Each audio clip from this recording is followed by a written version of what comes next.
Hello, my friends. It seems like it is all hoax. There will be no meeting between Donald Trump and Putin in Budapest or wherever.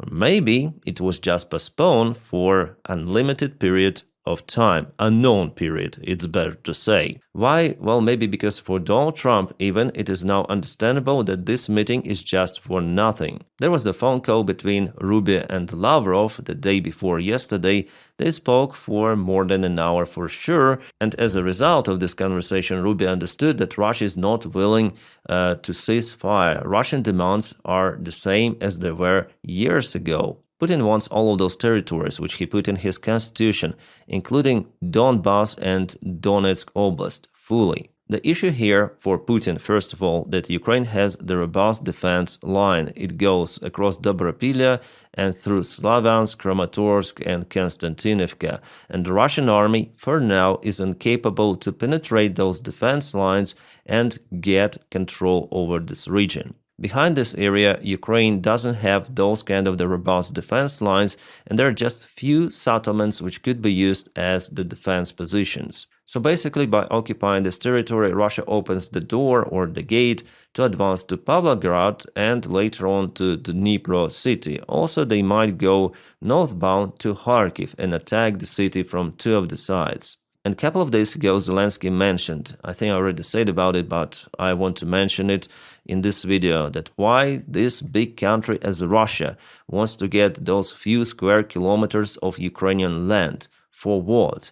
Well, here's the answer. They want to open the front lines for them. They want to crush Ukrainian defense. And they're using their diplomacy as the soft force, brainwashing Donald Trump and Vitkov, which is kind of easy thing to do, as we say. Well, Zelensky said that Ukraine will never give up its territories, so Russia will have to waste thousands and thousands of soldiers and huge resources for the full occupation of the Donetsk Oblast. At least I do not believe that Russia may fully occupy Ukraine after all, with that kind of the resistance. At least nowadays it looks like that. And after the conversation with Marco Rubio, Lavrov mentioned that calls for ceasefire right now without addressing the root causes of Ukrainian conflict contradict what Putin and Trump agreed to in Alaska, Lavrov said.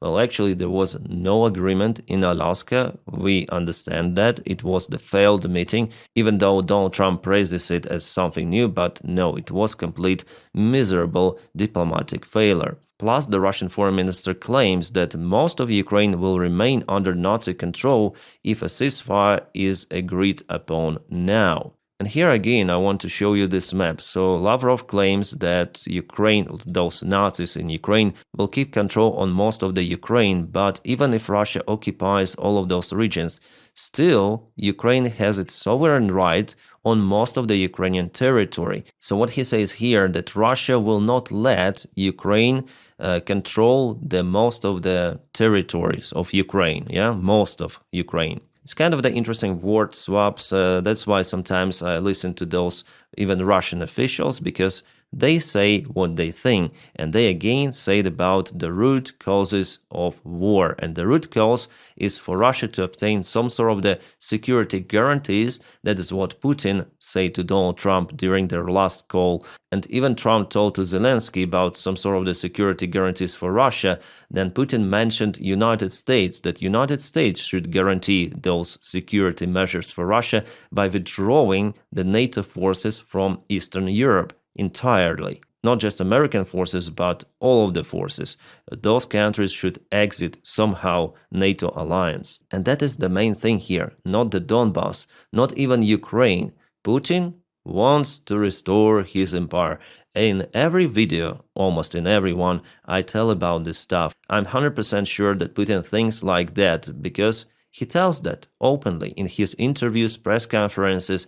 But what he tells to Donald Trump, well, it's sometimes opposite, sometimes not, but Donald Trump really believes to this bullshit. Well, still the meeting between Lavrov and Rubio might happen in the next 10 days on 30th of October, as it is now planned, but still there is no confidence of how it might go and whether this meeting is really possible after their last conversation, because Russia continued to stand its crazy ground, despite their losses, despite their crisis in fuel industry, economy.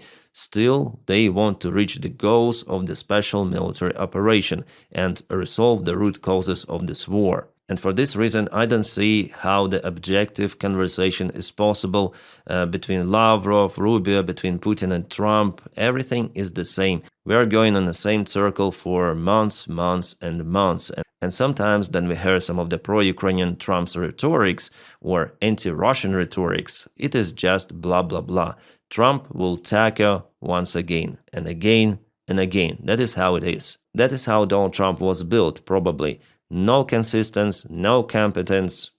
We see it. Okay, let's listen to what Donald Trump say about the possible meeting. The meeting with Vladimir Putin is canceled or put on hold. Do you know what happened there, and does that affect your decision whether or not to send Tomahawks? No, I don't want to have a wasted meeting. I don't want to have a waste of time, so I'll see what happens. But we did all of these great deals, great peace deals. They're all peace deals, agreements, solid agreements, every one of them. But this one, and I said, go to the line of battle, the battlefield lines, and you pull back and you go home, and everybody takes some time off, because you got two countries that are killing each other. You got two countries that are losing 5,000 to 7,000 soldiers a week. So we'll see what happens. We haven't made a determination. You heard that probably. This idiot is like this broken record, repeats the same narratives, the same words again and again, and he's been asked the same questions about the war in Ukraine. But of course, I'm happy that American journalists continue to ask those questions. Those are must-have, and for Donald Trump, this topic should be out there always in every of his press conference. It should be his pain in the ass, and he should be forced at least for some action. For example, selling weapons to European partners. And here Donald Trump, he said that he doesn't want to have a meeting without any sort of the result. And for now, it is like now we have this vivid argumentation of Donald Trump after the conversation between Rubio and Lavrov that Russia still wants to follow its demands to get the territories of Ukraine under control by any sort of the means. Well, Donny tried to push Ukraine to give up territories. It didn't work, so he doesn't know what to do next. But the only variant is just to continue military support of Ukraine. Actually, there is nothing else. United States President, any kind of Joe Biden, Donald Trump, George Washington, no one is able really to influence Putin that much, rather than support Ukrainian army directly, physically. All of those diplomatic games with Putin, they backfire pretty much hard. And about the end of the war, no one can stop it. No one except Russia itself. Russia started and Russia should stop it. With Putin, without Putin, but only they can withdraw their forces back to Russia. And then Trump says, okay, those soldiers should just go home. Well, just imagine if Ukrainian soldiers just go home and Russians won't. Yeah, Ukraine will be conquered in this case, so it's just useless. This rhetoric of Donald Trump reminds me of some sort of the hippie who is waving with the poster, stop the war, but it doesn't work like that. There should be some actual actions to stop the war. He already called Putin stop several of the times, right? And it doesn't work, but Donny continued to call the same stuff again and again. It's the definition of insanity, really. And here's our peacemaker who stopped the war that lasted for how long he said before? 3,000 years. The war between Palestinians and Israeli, which he said he stopped before. How many days it was? Less than 2 weeks? 2 weeks, Donny. And still, there is the fight. So it was his tweet from yesterday where he says that some of the allies are willing to deploy their troops into Gaza and strengthen somehow our Hamas. If Hamas continues to act badly, but I told them, not yet. Yeah, just translate you the meaning of this crazy language he uses here. And here he mentions there is still a hope that Hamas will do what is right. Otherwise, it's gonna be fast, furious, and brutal response. So what happened to this war, Donny? Why there is still bombing? Why they're still shooting? 3,000 years war, the best peacemaker in a history, Donald Trump, and still fights? How could it be? Maybe someone set up Donald Trump, or maybe Donald Trump is just an orange, incompetent idiot. By the way, my friends, I have my another channel. It's called Captain Dennis. The link for it is in the video description just below. And here I already told about the story. The day that deal was signed, so-called deal, I already say that it was already before. There were numerous of the deals, but the war continued for decades. With Hamas, without Hamas, but it's the war that will still continue for extensive period of time. And Donald Trump just cannot resolve it because he is incompetent president, incompetent leader in every sort of the sphere. Foreign policy, internal policy, economy, security, immigration even. He is stupid. Yeah, just for you to understand that he is unable to resolve the war in Ukraine. And Putin is happy about it. That's why there were numerous of the pro-Russian and Russian bots in social media, including Twitter. Then the last year, they propelled pro-MAGA narratives, helping Donald Trump to be elected in the United States. Donald Trump's presidency is very profitable for Russia and for other autocratic regimes in our planet. Partially, it is like that in China. So I do not expect anything good from Donald Trump for Ukraine or for democracy in general. He put everything of that under threat, and Russia will continue to escalate. That is what Donny now is doing, shattering the White House. He wants to build his 250 million ballroom.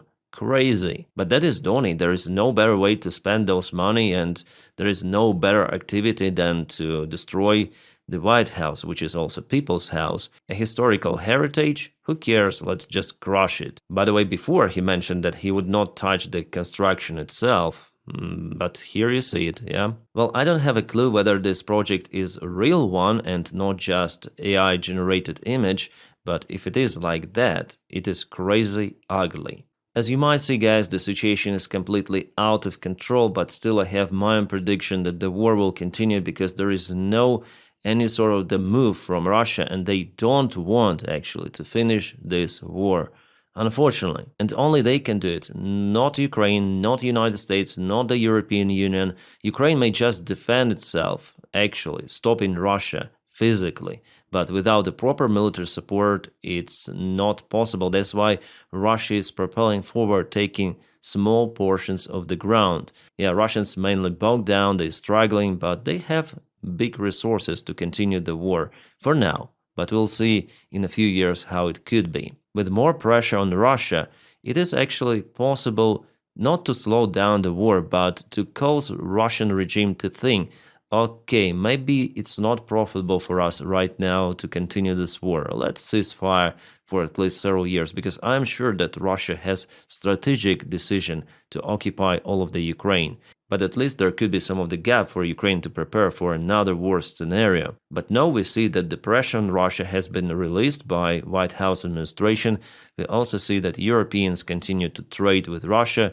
Like, for example, yesterday there were a couple of the kabooms in Hungary and Romania. The oil refineries which were associated with Russia went on fire somehow, but still it shows that Russia has its own influence in Europe. They're selling their products, they have their income, not just from China or India. So the current political situation and economy one encourages Putin to continue this war. Well, guys, it's all what I want to say today, and thank you again for your kind support on Patreon. The link for it is in the video description just below. And also you may support me on membership of the channel by clicking join right under this video somewhere. Thank you so much for making my job possible. And my friends, I wish you all a peaceful sky wherever you are, and have a great time.